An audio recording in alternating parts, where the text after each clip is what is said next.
So tonight I want to go on from where I stopped last night, finishing up with mindfulness and going on to factors that support it and how we can get in the way.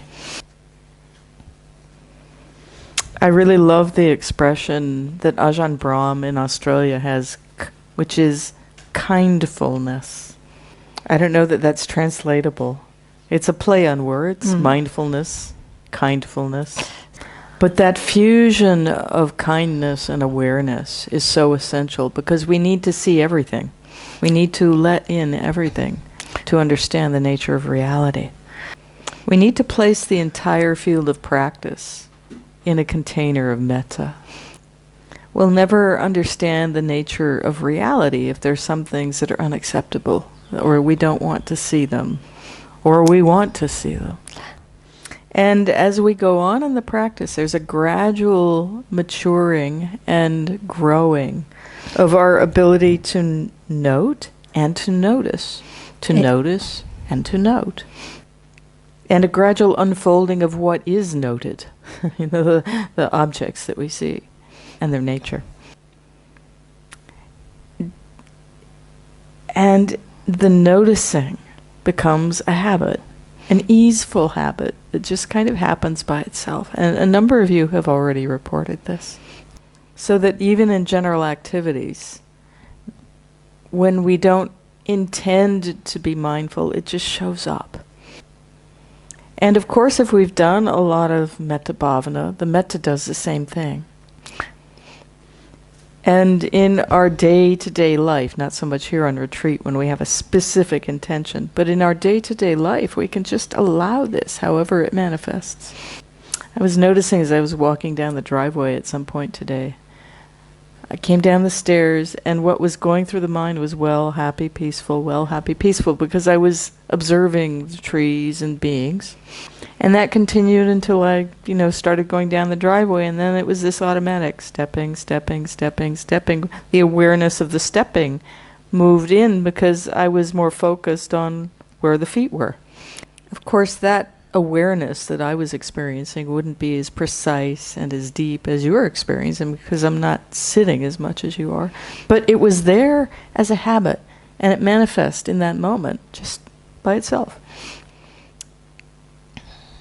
And it's easy to understand why this happens, because the nature of the pure mind is wisdom and compassion. So it's waiting there in the background, maybe clouded by all sorts of other things, but it's waiting there in the background to come out when we can relax and just be without greed, without hatred, without delusion. And in a place like this, surrounded by people who are practicing, spending my day reflecting about the Dhamma, supported by everybody here and all the devas here, it's natural that that would come out. So notice this for yourself, because it's happening for a lot of you. It's another manifestation of this put your hands together and see how much effort it takes exercise. It's really not hard unless we impede the process or get in the way. So I want to speak a little bit about how we can do this, just to bring a few things into the foreground so that if they're happening to you, you might be more, oh, that's what that is, and be more able to put it aside. The first is how we use noting. The first, can you say what? Yeah, the first way we can impede the natural unfolding of wisdom is to use noting in a way it wasn't intended to be used. As I said this morning when I was talking about noting, it's a very small part of our experience, that less than even 1% whisper in the mind that acknowledges and points to what is being known. Noting is not a mantra, nor is it a large part of our experience. So we must be present. Noticing, mindfulness, awareness, connecting with experience, all these are much, much, much more important. But particularly in the walking, we can be disconnected from the awareness, and the noting can easily become a bit of a mantra. So, I like to use, when I'm just walking at a not too slow pace, I tend to go stepping, stepping, stepping. But U Pandita used to say, left foot, right foot, left foot, right foot. Mm. The benefit of going right foot, left foot is you get to see when you're using it as a mantra. And it's very funny when this happens, actually. Because you're walking along, left foot, right foot, left foot, right foot. You put your right foot down and the mind says left foot. You put your left foot down and your mind says right foot. And you can go along like this for a while and then, oh, wait a minute. I haven't been really experiencing that. And the reason I think this happens, I'm not sure, but it's walking can be quite rhythmic, and that you get into the rhythm of the walking, and the words start going left foot, right. And you can see how disconnected that can easily get. And the surprising thing is you can get pretty concentrated doing that, using it as a mantra. So, that's disconnected from awareness, though. So note really lightly and make sure the noting is associated with what is more predominant, which is mindfulness. The knowing is so much more important than the label you give it. So we can use the noting in a way that's not helpful. And there's another way we can use it, and it's very informative, actually. What do you mean informative? A way we can use the noting that's very informative of what's going on. Mm. So perhaps there's some experience we really wish weren't happening. And we're stuck in bargaining mind with it. If I pay attention to this, it better go away. So say, maybe it's a simple example, boredom. So we think, okay, I need to pay attention to this boredom. Boredom, boredom, boredom, boredom. You know, there's this, you can tell from the tone of mind of the note how much aversion there is there. So we can misuse the note, but it also informs us that we're doing that. So it's particularly easy to fall into this with dull or heavily difficult mind states like boredom or sleepiness. So we can note very energetically and with a real force, trying to get these states to go away. So with sleepiness, for example, it's true. Noting sleepy, sleepy, sleepy is not useful. And it's also not very useful. We think, oh, okay, that won't work. I know how to wake up. Sleepy, sleepy, sleepy, sleepy. You know. It is. It's very funny. It really is. Because, you know, we're not being aware of the sleepiness. We don't want to be aware of the sleepiness. We just want it to go away. So we're using the noting in the service of banishing it from our life forever. And of course, that's not useful either. So the skillful use of noting and noticing is essential. And then there are ways we get in the way of awareness by trying to do its job for it. I call this, for myself, I call it digging. You know, trying to see something that isn't obvious. Trying to see something I want to see. But, you know, it's not on the surface, so. As I said already, the mind knows how to know things. That's its job. So don't try to know things that aren't present in your experience. I mean, this sounds really stupid when I say it, but we do it all the time. You know, don't look for what isn't there. It'll show up eventually if it's wisdom. You know, that'll arise. And I use a biological metaphor for this because it really works for me, having experienced this a lot.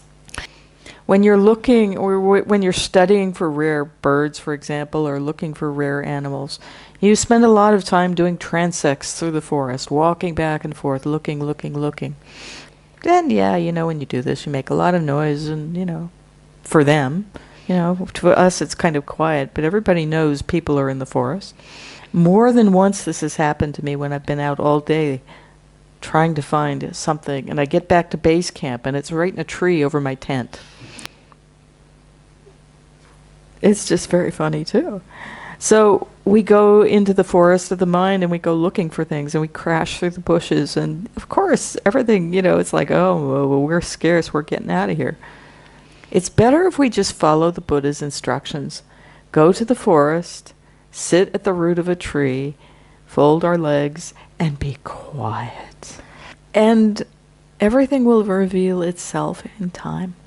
And whatever shows up when you're under that tree is just fine, whether it's subtle or gross, wholesome or unwholesome. These are just objects to be known. We like subtle, we're attached to subtle, and we like deep, quote-unquote, practice. But looking too hard for things only gets in the way of seeing. So, there's noting, there's digging, and then there's getting tangled in the practice itself.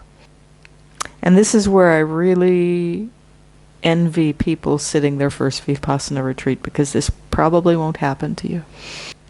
But if we've sat retreats before, or if we'd read and have any theoretical knowledge of Dhamma, then we have ideas of what should be arriving, what should be showing up under that tree. And we can get attached to our little practice map that we have inside.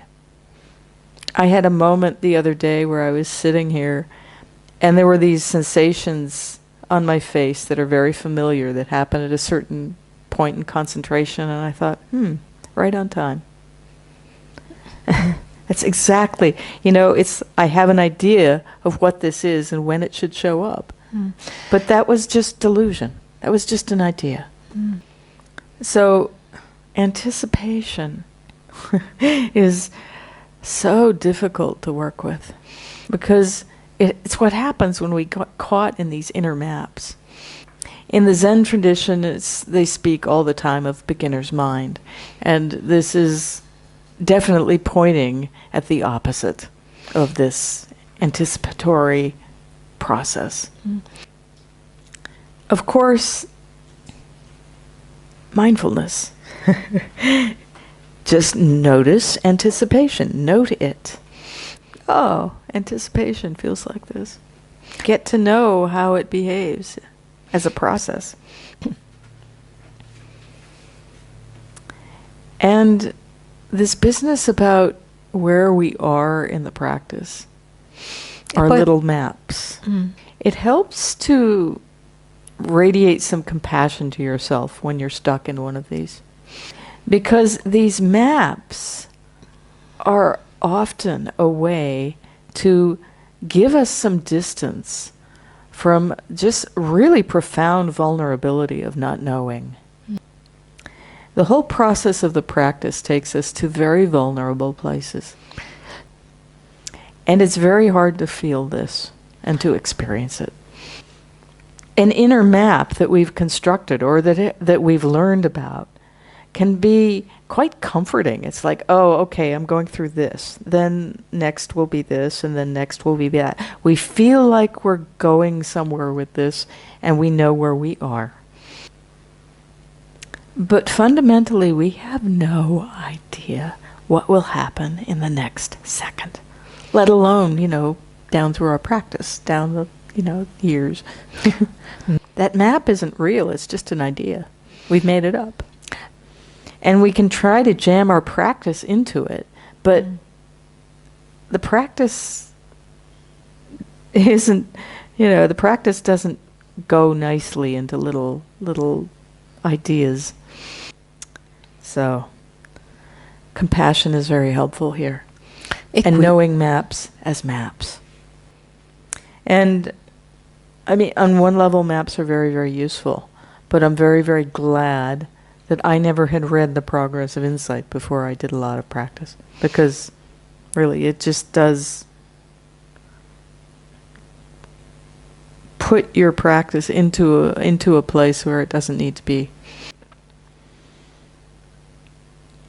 So, another way of getting tangled in the practice is reflection. We can get caught in thinking about anything, of course, but thoughts about the practice are particularly alluring. Thinking is a natural function of the mind, so don't worry, it's natural. Which is not to say these streams of thought are to be followed.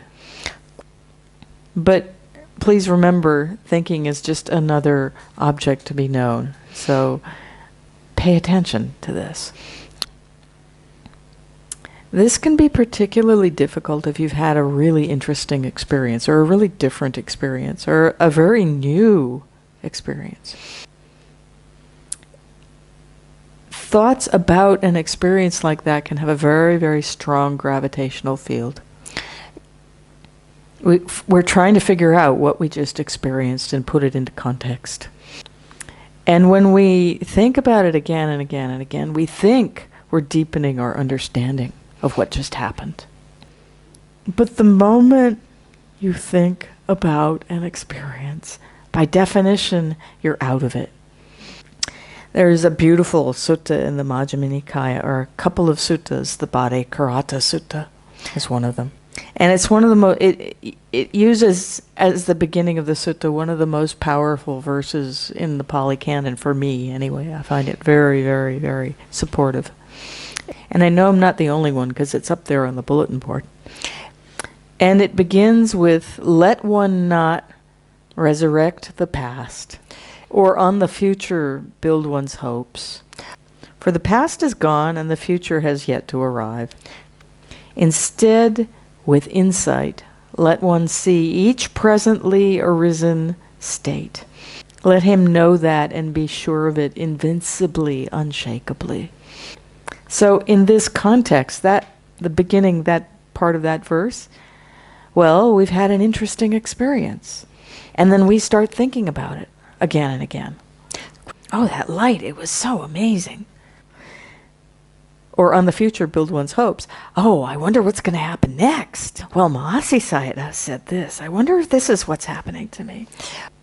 And so on. Resurrecting the past and building your hopes for the future. And totally losing the present moment. So, of course you know the answer to this. What to do with this? Thinking, thinking, thinking, thinking, thinking. Just notice it and note it. And not thinking, thinking, thinking. Not like that. Oh, thinking, reflecting, thinking, thinking. And know the thinking as a process, not the content. The content's completely unimportant. What's happening? What is this? You can learn a lot about the nature of reality by watching the process of thought. So, what happens to these thoughts when you observe them? What's the nature of thought? Get curious instead of making this a problem. And with this in particular, these Dhamma thoughts, it helps to have a little humor. Because, we give ourselves a Dhamma talk as though we're the Dalai Lama in front of 60,000 people. No, it's just thoughts about the practice. And so to poke a little fun at the whole process, it's like, oh, I'm not so special. This is just things unfolding. So, getting in the way. I want to spend a few moments talking about something, to shift gears, talking about something that also is associated with mindfulness. I've spoken a little about it, but I want to expand a bit about that tonight. So, clear comprehension, sampajanya, supports and really allows mindfulness to do its job. So, as you know, sati, mindfulness, is that precise and penetrative awareness that we develop in this sitting practice. Sampajanya is more a wide-angle lens than a zoom lens. It's usually translated as clear comprehension, but some people use situational awareness as well.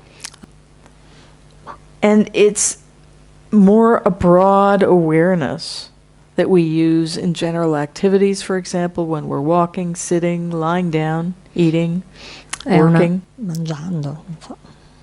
So here is how the Buddha speaks about it in the Satipatthana Sutta. Be possessed of mindfulness and clear comprehension. Act in clear comprehension when going forward and returning, when looking ahead and looking away, when flexing and extending your limbs, when wearing your robes and carrying your outer robe and bowl. He's talking to monks, obviously. Stop. When eating, drinking, consuming food, and tasting. When defecating and urinating.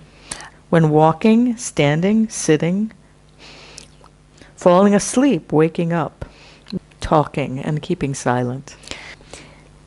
So this is pretty much everything, isn't it? And at first glance, this passage really seems to refer to just general awareness, but there are a number of levels of sampajanya that are worth knowing about. Because it's actually much more than simple open awareness of what you're doing. Bhikkhu Bodhi says this: it's clear comprehension that gives mindfulness an ethical component and keeps it on track towards wisdom. This is really important to understand. Because this is what sets this kind of mindfulness that we develop here aside from the simple awareness that is often being developed, and there's nothing wrong with it, mindfulness in daily life, in the service of a happier life, in the service of a more content life. Mindfulness plus clear comprehension is liberating. Mindfulness without clear comprehension, well, it might just make us more comfortable in this very life.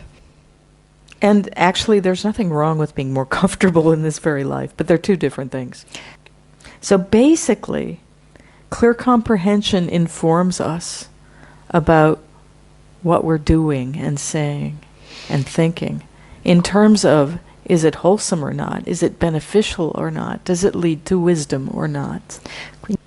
There are 4 kinds of clear comprehension, and Mahasi Sayadaw spends time speaking mostly of only 2. Because these are the 2 that are most applicable to intensive practice. The one I like the most, and it's easiest for me to remember, is what's called Gochara Sampajanya. The word Gochara in Pali is pasture. And the last retreat I was at, we were in the Alps in Switzerland, and there were these cows all around the retreat center behind their little electric fences with their bells ringing, ding-a-ding-a-ding. And you knew they were staying behind those electric fences. They stay in their appropriate pasture. And that's a perfect metaphor for what we're doing here at the retreat, or hopefully we're doing this here in the retreat. The way Mahasi Sayadaw defines Gochara Sampajanya is that one maintains one's awareness, and does not abandon the subject of vipassana meditation. This is Gochara Sampajanya. And one English translation of this is clear comprehension of the domain, the place where you should be. But I like to think of it as clear comprehension of our proper pasture. So stay present with awareness.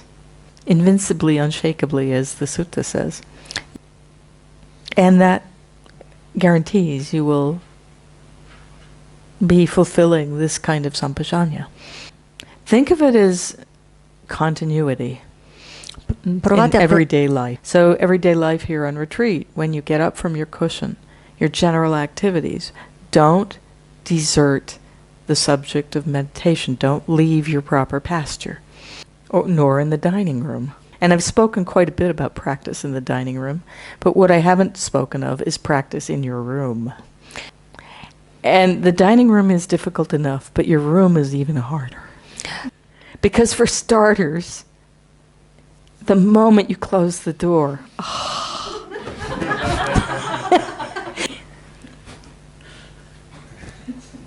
you wouldn't be laughing.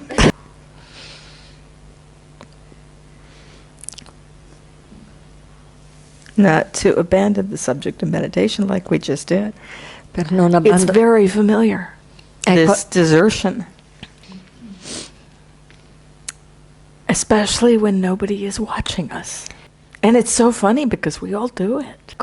So just remember your proper domain and don't desert it. I mean, that's what we all just did now, honestly. We were wanting to go out into hysterical laughter. We didn't. It took some effort. So that's one of the 4 sampajanyas that Mahasi Sayadaw speaks a lot about. Another is asamoha sampajanya. And this is clear comprehension of non-delusion. And Mahasi Sayadaw defines it as comprehension without delusion.